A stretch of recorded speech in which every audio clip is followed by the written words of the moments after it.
বিশ্বনবী বললেন, ও সাহাবারা, এটা আমার মায়ের কবর।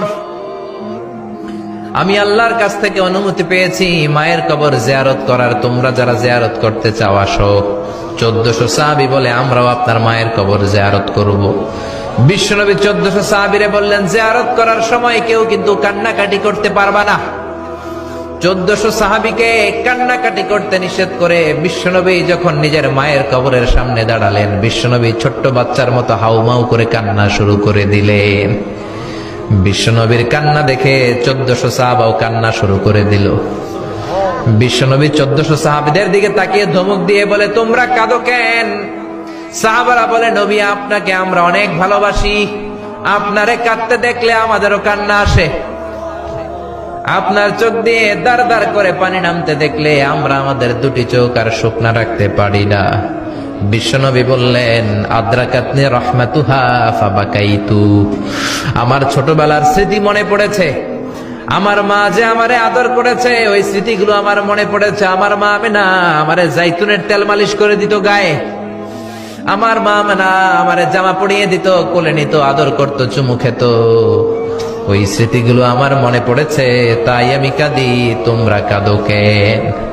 বিশ্বনবী মায়ের আদর পায় নাই, কিন্তু মায়ের কবরের সামনে দাঁড়িয়ে ছোট্ট বাচ্চার মতো কেঁদেছে। এজন্য মায়ের দোয়ার দরকার আছে না নাই?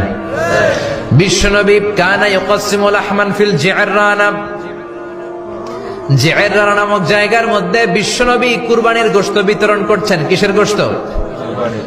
বাংলাদেশে কুরবানির গোশত বিতরণ হয় কি হয় না? জোরে বলেন।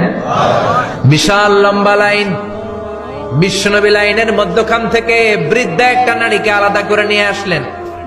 বিশ্বনবী নিজের গায়ের চাদরটা বিছিয়ে দিলেন, মহিলাটারে বসালেন, বড় একটা গোশতের টুকরা দিলেন, প্যাকেট দিলেন।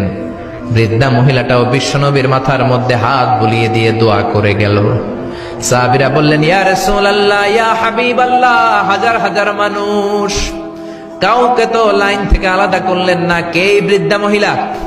কেন এই মহিলারে নিজের চাদরের উপরে বসতে দিলেন? বিশ্বনবী বললেন, জন্মের আগে আমি বাবা হারালাম। 6 বছর বয়সে মাকে হারিয়েছি। মায়ের বুকের দুধ আমি খেতে পারি নাই।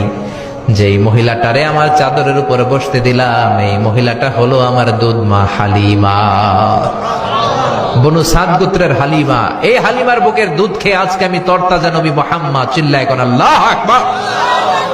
এজন্য মা বাবার দোয়ার দরকার আছে না নাই?